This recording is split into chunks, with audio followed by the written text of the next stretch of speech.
Well, it's been a crazy and wild week, a heartbreaking week, a week where we've seen a lot of chaos and craziness.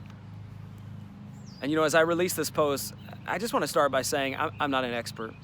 I don't claim to be an expert. I don't know all the answers. And really, as a white guy, I understand I'm in the majority culture. And I don't understand racism and all that there is to it. And I just want to start there. But, when times like these arise, and I don't know what to do. I think many of us are wondering, what should we do? What should we post online? We just kind of feel like I'm not sure. What I do when I feel that way, and I've felt that way in these present circumstances, is I go to my Bible. And I seek the Lord and I pray for wisdom on what to say and how to lead people. Because God has given me influence. For some reason, He's given me influence to lead a church. And I want to do it with the best of my ability. And our church represents so many people from different backgrounds and races and ethnicities. And I want to guide our people to the best of my ability according to the Scriptures. And so I just want to share with you kind of what God's been doing in my heart over the last couple years, and really just guide you if you're looking for guidance. I think a word comes to mind that God's been teaching me. It's the word lament. And lament simply means to grieve passionately. And when I look at the news and I see all the protesting and the posts on social media, the anger that is there, what I see is our Black community hurting and crying for help. Ultimately, they're dealing with pain from past injustices and future and now injustices, current injustice that they had to deal with for much of their lives. And what's easy for us in the majority culture to do is to defend our situation, to defend our position. And you might have a great reason for defending yourself.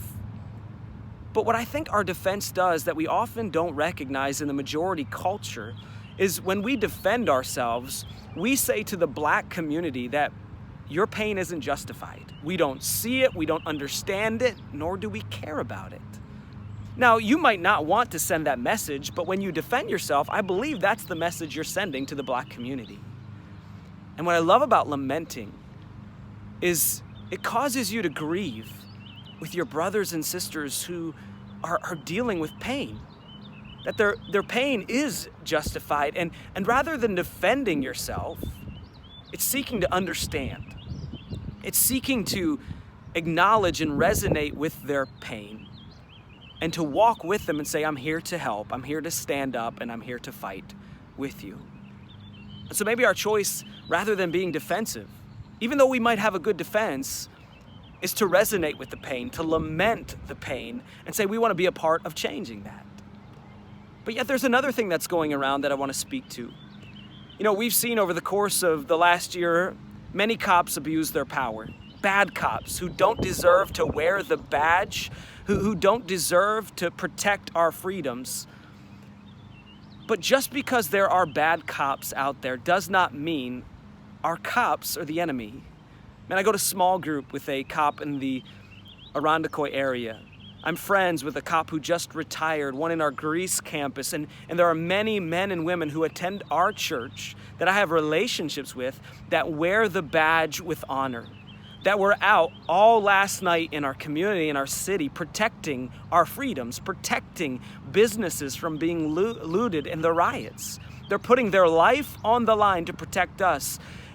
And the bad cops are the problem. I'm with you, but there are many men and women who protect our freedoms and wear the badge with honor, and we must respect them and pray for their protection. Just because there are some morons out there who abuse their power as cops, it shouldn't taint our belief in the good cops. But we all have a choice. Honestly, this circumstance and this situation is either going to divide us or it's going to unite us. It's going to bring us together.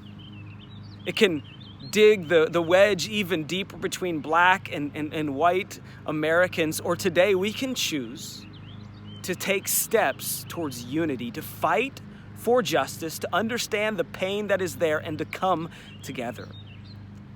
And I believe the way we see the route to get there is through the greatest injustice in all of humanity. You see, the greatest injustice that the world will ever know was the Son of God, who was perfect, never did anything wrong, but yet found himself being beaten, abused, and dying on a cross for all of us. And the great news about the gospel, Jesus' death and resurrection, is that no matter how bad it gets here on earth, no matter if we ever see injustice here on earth, even though we will fight for that, God has already paved a way to give every man and woman, black, white, Latino, or Asian, the dignity and the honor they deserve as human beings made in his image. You see, what will solve this issue and every other issue that the world faces is the gospel of Jesus Christ. And I stand on the gospel. That's why I love preaching the gospel, because it is the solution to every problem that we face. And so if you're a believer today, you've placed your faith and trust in that gospel, here's my challenge to you, whether you're black or whether you're white, is will you stand up instead of fighting, instead of wedging the divide between black and white, will we stand up and will we fight for each other? Because when our sin separated us from God, Jesus didn't stay in the splendor of heaven. No, he picked up his cross. He denied himself and his defenses. He stood on trial and he didn't say a word, and he took on the punishment for us. And my challenge to all our believers is, would we follow his example? It's going to be hard and difficult. Will we stand up for the oppressed? For those in the majority culture, will we drop our defenses? And will we love and grieve with our brothers and sisters in Jesus Christ who feel deep pain? And will we unite this country for the greater good? I love you. I'm praying for you. If you're hurt, I see you.